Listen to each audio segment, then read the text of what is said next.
ఒక్కసారి కొమ్మూరి గోల్డ్ కి కాల్ చేయండి. తాకట్లో ఉన్న మీ బంగారాన్ని విడిపించి మార్కెట్ ప్రైస్ కి వాళ్ళు కొనుక్కుని మిగతా డబ్బులు మీకు ఇచ్చేస్తారు.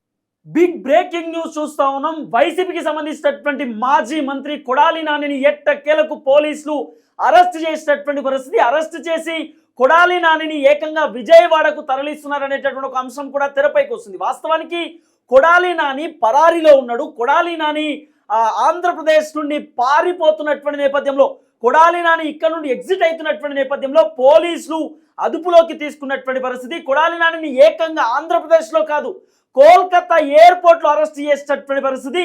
కొడాలి నాని కోల్కతా నుండి కొలంబోకు పోతున్నటువంటి నేపథ్యంలో కొడాలి నానిని పోలీసులు అదుపులోకి తీసుకున్నటువంటి పరిస్థితి. ఇప్పుడు ఏకంగా కొడాలి నానిని విజయవాడకు తరలిస్తున్నటువంటి పరిస్థితి. కొడాలి నాని పైన అనేకమైనటువంటి ఆరోపణలు ఉన్నటువంటి పరిస్థితి, అనేకమైనటువంటి స్కామ్లలో పాల్పడనేటటువంటి అనేకమైనటువంటి ఆరోపణలు ఉన్నటువంటి నేపథ్యంలో కొడాలి నానికి గతంలో ఆయన వేరే రాష్ట్రానికి పోయినప్పుడు కొడాలి నాని ఆరోగ్యం బాలేదంటూ ఇతర రాష్ట్రాలకు పోయి తను చికిత్స తీసుకుంటున్నటువంటి నేపథ్యంలో కూడా లుకౌట్ నోటీసులు గతంలో ఇచ్చేటటువంటి కార్యక్రమం చేసిరు, రెడ్ కార్నర్ నోటీస్ ఇచ్చేటటువంటి ప్రయత్నం చేసిరు.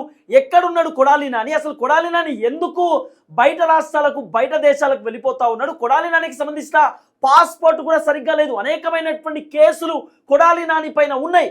కాబట్టి కొడాలి నాని పాస్పోర్ట్ కూడా లేనటువంటి నేపథ్యంలో కొడాలి నాని ఏ విధంగా జర్నీ చేస్తూ ఉన్నాడు ఫ్లైట్లో, కొడాలి నానిని ఎందుకు రాణిస్తూ ఉన్నారు ఎయిర్పోర్ట్కి సంబంధించిన సిబ్బంది, అసలు కొడాలి నాని పాస్పోర్ట్తోనే పోతా ఉన్నాడు లేకపోతే కొడాలి నాని వేరే ఇతర దొంగ పాస్పోర్ట్తో ఆయన తిరిగేటటువంటి కార్యక్రమం చేస్తున్నాడు అనేది అనేకమైనటువంటి క్వశ్చన్ మార్క్లకే తెరపైకి వస్తూ ఉన్నది. కానీ ఇప్పుడు ఆంధ్రప్రదేశ్ రాష్ట్ర రాజకీయాలలో పెను సంచలనంగా మారినటువంటి పరిస్థితి. కొడాలి నానితో పాటు వైసీపీకి సంబంధించిన కీలక నేతలను కూడా కూటమి ప్రభుత్వం అదుపులోకి తీసుకుంటున్నటువంటి పరిస్థితి. దాదాపు వైసీపీకి సంబంధించినటువంటి నేతలు ఆల్రెడీ వల్లభనేని వంశీ కానివ్వండి, లేకపోతే బోరుగడ్డ అనిల్ కుమార్ కానివ్వండి, అనేకమైనటువంటి వ్యక్తులను అరెస్ట్ చేసి, నందిగామ సురేష్ని కానివ్వండి, అనేకమైనటువంటి వ్యక్తులను అరెస్ట్ చేసి రిమాండ్ చేసినటువంటి నేపథ్యంలో, జైల్లో ఉన్నటువంటి నేపథ్యంలో ఇప్పుడు తాజాగా కొడాలి నానిని కూడా పోలీసులు అదుపులోకి తీసుకుంటున్నటువంటి పరిస్థితి. కొడాలి నానిని ఆంధ్రప్రదేశ్లో కాదు, ఏకంగా కోల్కతా ఎయిర్పోర్ట్లో కొడాలి నానిని అదుపులోకి తీసుకున్నారు పోలీసులు. కోల్కతా ఎయిర్పోర్ట్లో పోలీసులు ఇప్పుడు సిట్కి సంబంధించినటువంటి ఆఫీస్ వాళ్ళ దగ్గరికి తీసుకెళ్లేటటువంటి కార్యక్రమం కూడా కనబడతా ఉంది. ఇప్పుడు సిట్ విచారణ కూడా జరగబోతుందనేటటువంటి ఒక చర్చ నడుస్తూ ఉంది. కొడాలి నాని అనేకమైనటువంటి స్కామ్లు, 1-2 కాదు, నానా రకాల స్కాములలో తను పాల్పడ్డాడు. అనేకమైనటువంటి భూదందాలు కానివ్వండి, భూ ఆక్రమణలు కానివ్వండి, అనేకమైనటువంటి స్కాములు మనం తవ్వుతా ఉంటే కొడాలి నానికి సంబంధించిన స్కాములు ఒక్కొక్కటి తెరపైకి వచ్చేటటువంటి అవకాశం కూడా కనబడతా ఉన్నది. కొడాలి నానిని ఎప్పుడు పోలీసులు అదుపులోకి తీసుకున్నారు, కొడాలి నానిని మరి ఎన్ని రోజులు జైల్లో పెట్టేటటువంటి అవకాశం ఉండొచ్చు, కొడాలి నాని ఎటు పారిపోబోతున్నాడు, కొడాలి నానిని పోలీసులు ఆంధ్రప్రదేశ్ సంబంధించిన పోలీసులా లేకపోతే కోల్కతాకి సంబంధించినటువంటి పోలీసులా, అసలు కొడాలి నానిని ఎటు తీసుకెళ్తా ఉన్నారు, కొడాలి నానికి సంబంధించిన వ్యవహారం పైన డిస్కస్ చేద్దాం. నాతో పాటు సీనియర్ జర్నలిస్ట్ కార్తిక్ అన్న లైవ్లోకి వస్తూ ఉన్నాడు. కార్తిక్ అన్నతో మాట్లాడే ప్రయత్నం చేద్దాం. కార్తిక్ అన్న, మొత్తానికి కొడాలి నానిని పోలీసులు ఎట్టకేలకు అరెస్ట్ చేసిన పరిస్థితి. దాదాపు మీరు 3 నెలల నుండి పదే చెప్తూ వచ్చారు కొడాలి నాని పెద్ద ఎత్తున క్రిమినల్ యాక్టివిటీస్ చేసిండు, కొడాలి నాని పెద్ద ఎత్తున దందాలకు పాల్పడ్డాడు, అవినీతి చేసిండు. అలాంటి వ్యక్తిని ఎందుకు కూటమి ప్రభుత్వం ఇంకా అరెస్ట్ చేయట్లేదు? అరెస్ట్ చేయాల్సిన అవసరం ఉంటుంది కదా. మరి ఆయన నిజంగానే ఏ తప్పు చేయకపోతే కొడాలి నాని ఎందుకు పారిపోతా ఉన్నాడు అంటూ కూడా పదే మీరు క్వశ్చన్ చేసేటటువంటి కార్యక్రమం చేశారు. ఇప్పుడు ఎట్టకేలకు కొడాలి నానిని కోల్కతా ఎయిర్పోర్ట్లో పోలీసులు అదుపులోకి తీసుకున్నటువంటి పరిస్థితి. కొడాలి నానిని అరెస్ట్ చేసి విజయవాడకు తరలిస్తున్నారు అనేటటువంటి ఒక చర్చ కూడా పెద్ద ఎత్తున సోషల్ మీడియాలో దుమారం రేగుతుంది. ఆల్రెడీ ఈరోజు వైఎస్ జగన్మోహన్ రెడ్డి పర్యటనకు పోతున్నటువంటి నేపథ్యంలో, అంటే వైసీపీకి సంబంధించిన కార్యకర్తను పరామర్శించడానికి పోతున్నటువంటి నేపథ్యంలో ఇప్పుడు కొడాలి నానిని అరెస్ట్ చేసేటటువంటి వార్త ఆంధ్రప్రదేశ్ రాష్ట్ర రాజకీయాలను కొంత షేక్ చేసేటటువంటి కార్యక్రమం కనబడతా ఉంది. ఎట్లా చూడొచ్చు కొడాలి నానికి సంబంధించినటువంటి అంశం? వైసీపీ అధికారంలో ఉన్నప్పుడు బూతులు శాఖ మంత్రిగా చెప్పబడ్డటువంటి కొడాలి నాని గత కొంతకాలంగా కూడా అజ్ఞాతంలో గడుపుతా ఉన్నారు. ఎక్కడున్నాడు కొడాలి నాని? ఓ పెద్ద క్వశ్చన్ మార్క్ అయిపోయింది. మొదట్లో చెప్పారు అనారోగ్య కారణాలతో రెస్ట్ తీసుకుంటున్నాడు అని చెప్పేసి. ముందుగా గ్యాస్ ట్రబుల్ అన్నారు, హైదరాబాద్ ఏజీలో అడ్మిట్ చేసామన్నారు. లేదు, గుండె సంబంధించిన ఇబ్బందులు ఉన్నాయి అన్నారు. కానీ మరి హైదరాబాద్ ఏజీలో వైద్యం చేయొచ్చు కదా అంటే లేదు, ఇన్ఫెక్షన్స్ ఉన్నాయి అన్నారు. ముంబై ఏజీకి తీసుకెళ్లారు, ముంబైలో వైద్యం చేశారు. హార్ట్ సర్జరీ అయింది అని చెప్పారు, ఓపెన్ సర్జరీ అయింది అని చెప్పారు. తర్వాత డిశ్చార్జ్ అన్నారు. డిశ్చార్జ్ అయిన తర్వాత మరి కొడాలని ఎక్కడున్నాడు క్వశ్చన్ మార్క్.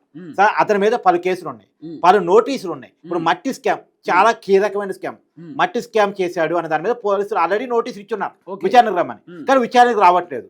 మరి సరే బెడ్ రెస్ట్ మీద ఉన్నాడంటే కాదు, కొన్ని పుట్టలు బయలుదేరినాయి అతను ఏదో ఫంక్షన్ హాల్లో ఉన్నాడని, ఫంక్షన్స్కి హాజరవుతున్నాడని. మరి ఫంక్షన్స్కి హాజరు కాగలిగినటువంటి పరిస్థితులు ఉన్న కొడాలని విచారణకు ఎందుకు హాజరు కావట్లేదు అనేటువంటిది. అందుకనే పోలీసులు లుక్అవుట్ నోటీస్ జారీ చేశారు. ఏదో అమెరికా పోతున్నాడు కొడాలని అనుకున్న వార్త ఎప్పుడైతే వచ్చిందో వెంటనే లుక్అవుట్ నోటీసులు జారీ చేశారు. నిజానికి కొడాలని అమెరికా పోవడానికి అవకాశం లేదు, ఎందుకంటే అతని పాస్పోర్ట్ ఎప్పుడో రద్దయిపోయింది, బ్లాక్ లిస్ట్ లో ఉంది. కాకపోతే హైదరాబాద్ అడ్రస్ తో కొత్త పాస్పోర్ట్ తీసుకుని ఉండొచ్చు అన్నటువంటి ఒక అనుమానంతో లుక్అవుట్ నోటీసులు జారీ చేస్తున్నారు. ఇప్పుడు హైదరాబాద్ అడ్రస్ తో కాదు, కోల్కతా అడ్రస్ తో ఏమన్నా పాస్పోర్ట్ తీసుకున్నానని ఒక అనుమానం. ఎందుకంటే ఇప్పుడు కోల్కతా నుంచి కొలంబో వెళ్ళాలని చూస్తుండగా ఆ కోల్కతా ఎయిర్పోర్ట్ ఇమిగ్రేషన్ అధికారులు ఆల్రెడీ కొడానాని మీద లుక్అవుట్ నోటీసులు జారీ అయి ఉన్నాయి కాబట్టి కొడానాన్ని అడ్డుకున్నారు, అదుపులో తీసుకున్నారు. ఆంధ్రప్రదేశ్ పోలీసులు సమాచారం ఇచ్చారు. ఇప్పుడు ఆంధ్రప్రదేశ్ పోలీసులు కొడానాని అదుపులో తీసుకొని విజయవాడ తీసుకొచ్చేటువంటి అవకాశం ఉంది అనేటువంటిది ఇప్పుడు వినపడుతున్న చర్చ. సహజంగా జరిగేది ఏంటంటే తిరుపతి అక్కడ ఇమిగ్రేషన్ అధికారులు అడ్డుకుంటారు, లుక్అవుట్ నోటీసులు ఉంటాయి కాబట్టి. అడ్డుకున్న తర్వాత ఏపీ పోలీసులు సమాచారం ఇస్తారు. ఇక్కడ నుంచి వెళ్ళి పోలీసులు అతను అదుపులో తీసుకొని తర్వాత అక్కడ ఏది కోల్కతా కోర్టులో ఇతన్ని ఆధారపరిచి ట్రాన్సిట్ ఆర్డర్ ద్వారా విజయవాడ తీసుకొస్తారు. జరిగే ఫార్మేట్ ఇది జనరల్ గా. ఇప్పుడు మన పోలీసులు ఆంధ్రప్రదేశ్ పోలీసులు కొంత టైం పట్టింది, విజయవాడ తీసుకురాని టైం పట్టింది. కానీ ఏది ఏమైనా చట్టం నుంచి కొంతకాలం పరారీలో ఉండదు తప్ప పూర్తి స్థాయిలో తప్పించుకోలేరు అంటానికి కొడానాని ఒక ఉదాహరణ. నిన్న కొలంబో వెళ్ళటూ ఉండగా ఇంకొక నాయకుడిని అరెస్ట్ చేశారు. బెంగళూరు ఎయిర్పోర్ట్ నుంచి కొలంబో పోవాలని చూస్తున్నాగా చెవిరెడ్డి భాస్కర్ రెడ్డి. అతను వైసీపీలో కీలకమైన నాయకుడు, మాజీ ఎమ్మెల్యే, వైసీపీలో మన ఎంపీగా కూడా పోటీ చేశాడు. చెవిరెడ్డి భాస్కర్ రెడ్డి వాళ్ళ కొడుకుని, అతనితో పాటు వెంకటేష్ నాయుడు అనేటువంటి లిక్కర్ స్కామ్ లో ఇరుక్కున్న మరొక వ్యక్తిని కొలంబో వెళుతున్నాయి. మరి కొలంబోలో ఏమైనా వైసీపీ స్పాట్ సెంటర్ అని పెట్టిందా దాక్కోవడానికి చూడాలి. ఎందుకంటే కొలంబోనే అందరూ వెళ్తున్నారు. ఇప్పుడు వరకు దొరికిన వాళ్ళంతా కూడా వైసీపీ నాయకులు ప్రతి ఒక్కరి మీద కేసులు పెడితే వాళ్ళకి నోటీసులు ఇవ్వగానే వాళ్ళు పరారీలో ఉంటాం. ఇప్పటి వరకు అందరిని చూడు. ఇప్పుడు మొన్న కాకాని గోవర్ధన్ రెడ్డి అనే ఒక మాజీ మంత్రి అరెస్ట్ అయ్యాడు. ఎక్కడ దొరికాడు? కర్ణాటక నుంచి కేరళ బోర్డర్లో దొరికాడు. అంతకుముందు లిక్కర్ స్కామ్ లో ఇరుక్కున్నటువంటి ధనుంజయ రెడ్డి, కృష్ణమోహన్ రెడ్డి ఎక్కడ దొరికారు? కర్ణాటకలో దొరికారు. నేను చెవిరెడ్డి భాస్కర్ రెడ్డి ఎక్కడ దొరికారు? బెంగళూరు ఎయిర్పోర్ట్ కర్ణాటకలో దొరికాడు. తర్వాత ఒక్క కొడానని మాత్రం కర్ణాటకలో ఉంటే పట్టుకుంటున్నారు అనుకున్నాడు, మరి ఏమో తెలియదు, కానీ కోల్కతాలో దొరికాడు. కోల్కతా ఇమిగ్రేషన్, కోల్కతా అయితే ఎవరు పట్టించుకోరు అనుకున్నాడు. కోల్కతా ఎయిర్పోర్ట్ నుంచి కొలంబో వెళ్తుండగా పట్టుకున్నారు. కాదు ఈ కొలంబో ఏంది? కొలంబోలో ఏముంది వైసీపీకి? జగన్మోహన్ రెడ్డికి ఏమన్నా అక్కడ ప్యాలెస్ ఉందా? ఇప్పుడు అదొక చర్చ రావాలి. ఇప్పటి వరకు కర్ణాటకలో ఉన్నారంటే కర్ణాటకలో బెంగళూరు ప్యాలెస్ ఉంది, జగన్మోహన్ రెడ్డికి ఇక్కడ ఆస్తులు ఉన్నాయి, అక్కడ ఏమన్నా వాళ్ళని దాస్తున్నాడేమో అని ఒక చర్చ ఉండేది. ఇప్పుడు కొలంబో అనేటువంటి చర్చ వస్తుంది. మరి కొలంబోలో ఏముంది జగన్మోహన్ రెడ్డి గారికి? శ్రీలంకలో కూడా ఆస్తులు పెట్టుకున్నారా అనే చర్చ కూడా ఇప్పుడు నడుస్తూ ఉంది. ఏది ఏమైనా అడ్డగోలు మాట్లాడి అడ్డంగా తినే, అంటే వాస్తవంగా ఒక్క కేసు కాదు, 2 కేసులు కాదు, సివిల్ సప్లై సంబంధించిన కేసులు ఉన్నాయి. తర్వాత మట్టి స్కామ్ ఒకటి ఉంది. తర్వాత భూదందాలకు సంబంధించినటువంటి స్కామ్లు ఉన్నాయి. ఒక్కటే ఒక చిన్న ఉదాహరణ చెప్తాను. యాక్చువల్గా ఒక మట్టి స్కామ్ ఒక ఊళ్ళో, అంటే మన గుడివాడ ఎమ్మెల్యే మనోడు మంత్రి, గుడివాడ ఎమ్మెల్యే. గుడివాడ ఎమ్మెల్యే అంటే మామూలు 2004లో ఎమ్మెల్యే, 2009లో ఎమ్మెల్యే, 2014లో ఎమ్మెల్యే, 2019లో ఎమ్మెల్యే. టీడీపీ నుంచి రాజకీయ ప్రస్థానం స్టార్ట్ చేశాడు. 2004లో టీడీపీ నుంచి గెలిచాడు, 2009లో టీడీపీ నుంచి గెలిచాడు. ఈ 2004, 2009లో గెలిచిన తర్వాత గుడివాడిని కొడానాని అక్కడ మాస్ లీడర్ బాగా పనిచేస్తున్నాడు, ఆ నియోజకవర్గాన్ని అతనికి అప్పచెప్పి నువ్వే చూసుకొని చంద్రబాబు గారు అప్పచెప్పారు. ఆ నియోజకవర్గంలో పార్టీ కేడర్ మొత్తం తన వైపు తిప్పుకొని అక్కడ మాస్ లీడర్ గా తయారయ్యాడు. తర్వాత వైసీపీలోకి జాయిన్ అయ్యి 2014లో 2019లో వైసీపీ నుంచి గెలిచాడు. కానీ రాజకీయ భిక్ష వచ్చింది అక్కడ, రాజకీయ ప్రస్థానం స్టార్ట్ అయింది అక్కడ టీడీపీ కదా. అవకాశం ఇచ్చింది ఎవరు? చంద్రబాబు కదా. మరి అవకాశం ఇచ్చిన నాయకుడిని సరే పార్టీని వదిలే, చాలా మంది రాజకీయ నాయకులు పార్టీని మారుతారు, మారొచ్చు కాక, కానీ పార్టీ మారిన విలువలు అనేది ఒకటి ఉంటుందిగా. నేను ఇక్కడ నుంచి వచ్చాను, నిజానికి కొడానని చాలా పేద కుటుంబం, ఒక లారీ డ్రైవర్ స్థాయి నుంచి వచ్చాడంట. లారీ డ్రైవర్ స్థాయి నుంచి వచ్చి హరికృష్ణ గారి దగ్గర కార్ డ్రైవర్ గా స్టార్ట్ అయ్యాడు.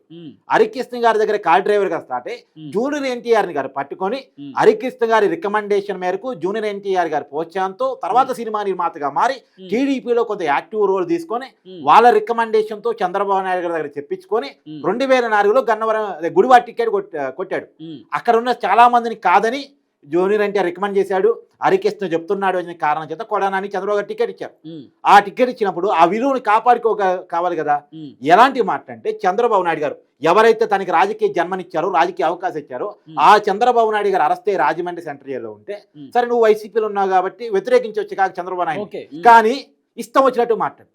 ఆయన ఏదో నాకు ఇక్కడ అనారోగ్య సమస్యలు ఉన్నాయి, కొద్దిగా దోమలు కుడుతూ ఉన్నాయి, నాకు కొద్దిగా మంచి రూమ్ కావాలని చెప్పి చంద్రబాబు నాయుడు గారు కోర్టు అడిగితే జైల్లో దోమలు ఈగలు కాకపోతే రంభా వరుసలు కొడతారని మాట్లాడారు. ఎలాంటి పరిస్థితి ఇప్పుడు ఇతను జైలుకు పోతున్నాడు, రంభా వరుసలు కొడతాయా దోమలు ఈగలు కాక. మొన్న వీళ్ళ ఫ్రెండ్ వల్లభనేని వంశీ అరెస్ట్ అయితే వల్లభనేని వంశీ అడుక్కున్నాడు, నాకు దోమలు ఈగలు కొడుతున్నాయి, ఒక రూమ్ లో ఒక్కనే ఉండాలంటే భయం వేస్తా ఉంది, తర్వాత నాకు వెన్ను నొప్పి ఉంది, నాకు మంచం ఇవ్వండి, నాకు ఏసీ పెట్టండి అని అడుక్కున్నాడు. మరి వీళ్ళైతే యంగ్ ఫెలోస్ ఈ రోజు కదా, మరి వీళ్ళకెందుకు అనారోగ్య సమస్యలు ఉన్నాయి అంటే దేన్నైనా మనం ఏది చేస్తామో మనకి అదే తిరిగి వస్తుంది. కర్మ రిపీట్స్ అంటారు కదా. ఏ నోటి దూరం అయితే ఇలా కొడాలని వల్లభనేని వంశీ ఇలాంటి వాళ్ళు నోటి దూరకి పోయారో ఆ నోటి దూర ఇవాళ వేరే తిరిగి వస్తా ఉంది. ఇందాక మట్టి స్కామ్ గురించి ఒకటే చిన్న మాటలు చెప్పేసి, మట్టి స్కామ్ లో ఒక ఊర్లో కాంటాక్ట్ అదే ఊరోళ్ళు చేయాలి, వేరే వాళ్ళు చేయడానికి లేదు. ఆ ఊరోళ్ళే చేయాలి కాబట్టి కొడాలని మనుషులు ఏం చేశారు, ఆ ఊరు వాళ్ళ పేరుతో కాంటాక్ట్ వీలు తీసుకున్నారు. పేరేమో ఆ ఊరు వారది, కాంటాక్ట్ చేసిన కొడాలని మనుషులు. మరి డబ్బులు మొత్తం కూడా వాళ్ళ అకౌంట్స్ లో, అంటే వాళ్ళకి తెలియకుండా వాళ్ళ అకౌంట్స్ తీశారు, ఆ ఊరు వాళ్ళ అకౌంట్స్ తీశారు, ఆ ఊర్లోకి తునమో పరమో ఇచ్చారు. కానీ వీళ్ళేం చేశారు, ఆ అకౌంట్ ₹1,00,00,000 ఆ డబ్బులు పట్టడం విత్డ్రా చేసుకోవటం. ఇప్పుడు అధికారం అయిన తర్వాత ఆ వ్యక్తులకు ఐటీ నోటీసులు వస్తున్నాయి, మీ అకౌంట్లో ₹1,00,00,000 పడ్డాయి, దానికి మీరు ట్యాక్స్ కట్టండి. మా అకౌంట్లో ₹1,00,00,000 పట్టమైందని మేము తిండి దికాణం లేని వాళ్ళం, రోజుకి 200 వస్తే సాలిపోయి అనుకునే వాళ్ళం, మా దగ్గర ₹1,00,00,000 ఏంది, మాకు నోటీసులు ఏంది అని చెప్పేసి తర్వాత కొడానా దగ్గర పోయి, సార్ మీరు చేసిన పని వల్ల మా పేరుతో అకౌంట్ తీసుకొని మీరు చేసిన కాంట్రాక్ట్ వల్ల మాకు ఐటీ నోటీసులు వస్తున్నాయి, ఏం చేయమంటారు అంటే ఒక నాయకుడు ఏం చేయాలి, ఆ సమస్యను సర్దుబాటు చేసే ప్రయత్నం చేయాలి, వాళ్ళ తరపున ట్యాక్స్ ఇతను కట్టాలి. కానీ మీరు పని చేయని ఫోన్ స్విచ్ ఆఫ్ పెట్టుకొని అజ్ఞాతంలోకి వెళ్ళిపోండి, ఐటీ వాళ్ళు మీ ఇంటికి వస్తే మీ భార్యలు మావాడు చచ్చిపోయాడని చెప్తారు అని చెప్పేసి, అంటే బతికున్న వాళ్ళకి చనిపేసే ప్రయత్నం, డెత్ సర్టిఫికేట్ ఇప్పిస్తాడట, బతికున్న వాళ్ళకి డెత్ సర్టిఫికేట్ ఇప్పిస్తారంట. అంటే ఎలాంటి మనస్తత్వం చూడు, ఎంత క్రూయల్ మైండ్ సెట్ చూడు. ఇప్పుడు ఇక్కడే చాలా అనుమానాలు వస్తున్నాయి, అది గుండె నొప్పి అని కూడా నిజమా కాదా. ఎందుకంటే హైదరాబాద్ ఏఏజీ హాస్పిటల్ చాలా ప్రముఖమైన హాస్పిటల్, ఇంటర్నేషనల్ వాళ్ళు కూడా బయట దేశాల నుంచి వచ్చి ఇక్కడ వైద్యం చెప్పుకుంటారు. మరి హైదరాబాద్ లో లేని వైద్యం ఏంటి, ముంబైలో దొరికిన వైద్యం ఏంటి, ముంబై ఎందుకు వెళ్లాల్సి వచ్చింది కూడా అని. సరే ముంబై వెళ్ళాడు, అది నిజం అనుకున్నాం. సర్జరీ అయిన తర్వాత కేసులకు ఎందుకు సహకరించారా, ఇవాళ కోల్కత్తా నుంచి ఎందుకు కొలంబో వెళ్ళబోతున్నాడు అంటే ఇవన్నిటికి ఒకదానికి ఒకటి లింక్ చేసుకుంటే కొడానాని తప్పు చేశాడని తనకు తాను ఒప్పుకుంటున్నాడు. పరారీకి పోయాడు ఎవడబ్బా, ఎవరు పరారీ అవుతారు, తప్పు చేసినవాడు. ఒక దొంగ పరారీ అవుతాడు, ఒక రౌడీ పరారీ అవుతాడు, ఒక ముఠా నాయకుడు పరారీ అవుతాడు, ఒక డాన్ పరారీ అవుతాడు. మరి వీళ్ళంతా అదేనా, చెవిరెడ్డి భాస్కర్ రెడ్డి కొలంబో పోతాడు, తర్వాత పినేరి రామకృష్ణ రెడ్డి ఇంకో చోటికి పోతాడు పరారీలో ఉండి, తర్వాత మొన్న అరెస్ట్ అయిన మాజీ మంత్రి కాకాని గోవర్ధన్ రెడ్డి బెంగళూరు పోతాడు, ఇతను కోల్కతాలో. ఓవరాల్ గా మొత్తానికి కొలంబో చర్చ నడవాలి. కొలంబోలో ఏముంది, కొలంబోలో ఏమన్నా దాచిపెట్టిర్రా, ఇల్లు అక్రమంగా సంపాదించిన సంపాదన ఏమన్నా ఆడుందా, ఏమన్నా తొవి పెట్టిర్రా, లేకపోతే ఆడేమన్నా పెద్ద ఏమంటారు పెద్ద కట్టుకొని ఏదైనా భవనం కట్టుకోవడం, తాడేపల్లి ప్యాలెస్ లాగా, బెంగళూరు ప్యాలెస్ లాగా, కొలంబో ప్యాలెస్, తర్వాత లోటస్ పాండ్ లాగా, రుషికొండ ప్యాలెస్ లాగా కొలంబో ప్యాలెస్ ఏమైనా ఉందా పర్యాటక ప్రాంతంగా. ఆ ప్యాలెస్ లో వాటాలు ఉన్నాయా, కొడాలినానికి వాటా, రోజాకి వాటా, వాళ్ళకి వాటా, వీళ్ళకి వాటా అని చెప్పి వాటాలు ఉన్నాయా వీళ్ళకి, అందుకే కొలంబోకు పోతుర్రా అనేది ఒక చర్చ నడవాల్సిన అవసరం ఉంది. మొత్తానికి మాజీ మంత్రి కొడాలి నానిని ఎట్టకేలకు ఆంధ్రప్రదేశ్కి తీసుకొస్తా ఉన్నారు అరెస్ట్ చేసి. సో అరెస్ట్ చేసారు కాబట్టి మాక్సిమం విచారణ కూడా కంటిన్యూ అవుతుంది. ఇప్పుడు విచారణలో అన్ని ఆన్సర్లు చెప్పాలి. మరి ఇప్పుడు మళ్ళీ నాకు శాతం అయితే లేదు, గుండె నొప్పికి పోయినా అని కూడా చెప్పొచ్చు. మరి నాకు గుండె నొప్పికి ఆడ కర్ణాటక కోల్కతాలో మంచిగా కాకపోతే కొలంబో పోయి చూపించుకుంటున్నాను అనే. నిజానికి కొడాలి ఒక విషయం బాగా ట్రోల్ అవుతున్నాడు. ఎలక్షన్ టైంలో ఏంటంటే కుప్పంలో చంద్రబాబు గెలిస్తే టీడీపీ మళ్ళీ అధికారంలోకి వస్తే చంద్రబాబు నాయుడు షూ దుడుచుకుంటే బతుకుతానని చెప్పేసి ఆ రోజు ఛాలెంజ్ విసిరాడు. ఇప్పుడు ఆ ఛాలెంజ్ ని టీడీపీ కార్యకర్తలు ట్రోల్ చేస్తా ఉన్నారు.